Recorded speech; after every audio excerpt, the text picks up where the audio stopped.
It's time for Dirty Story Night. This week, me, Jerome, is going with my Netflix and chill story. Enjoy! It was cold in the Upside Down. So cold.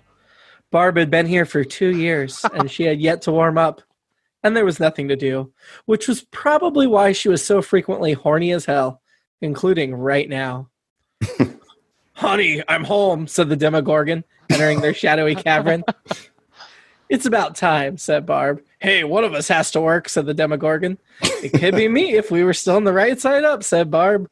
And no one's hiring a human down here.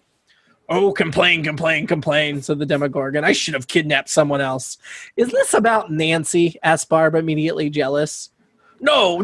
I mean, she's cute, but I love you, said the Demogorgon. Then get over here and prove it, said Barb, sliding her torn and dirty blouse aside. The Demogorgon's flower head popped up in excitement. This was why it had chosen Barb. She could be so damn naughty. The Demogorgon pounced on the redhead, ravishing her with its extremely long tongue. Yeah, of course it has one of those. Barb opened her mouth willingly, taking the slippery saliva snake in, sucking on it like she would a hard cock, if the Demogorgon happened to have one of those, which it did not.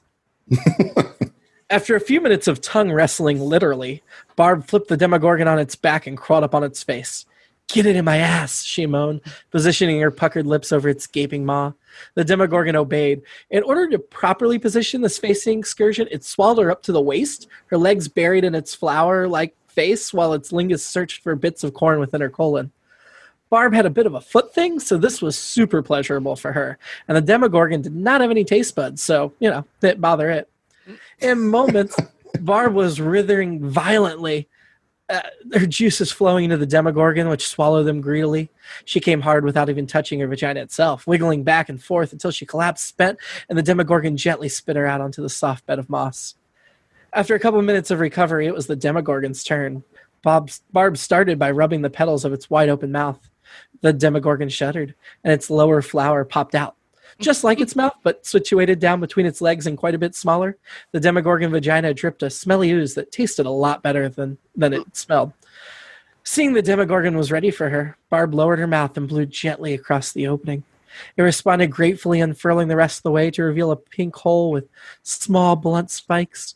Barb put first one finger, then two, then three into the orifice, thrusting as much as she dared, only speeding up as the monster begged her for more and more. Barb withdrew her digits, made a fist, and shoved it in deep, causing the Demogorgon to rear back and let out a growl of pleasure that could almost be heard in the alternate dimension above. Barb had taken boxing in her spare time, and that skill came in handy now as she pulled her fist back and punched it in as hard as she could again and again, the Demogorgon's preferred method of intercourse. In moments, it was moaning, and then screeched so loud it hurt her ears, but Barb didn't stop, determined to give it as much pleasure as it gave her. Later, as they cuddled and smoked a cigarette, they luxuriated in one another's company. What do you want to do now, baby? Asked the Demogorgon.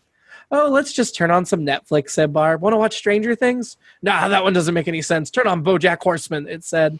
And she did. The end. It's All Been Done presents. Who's got the time?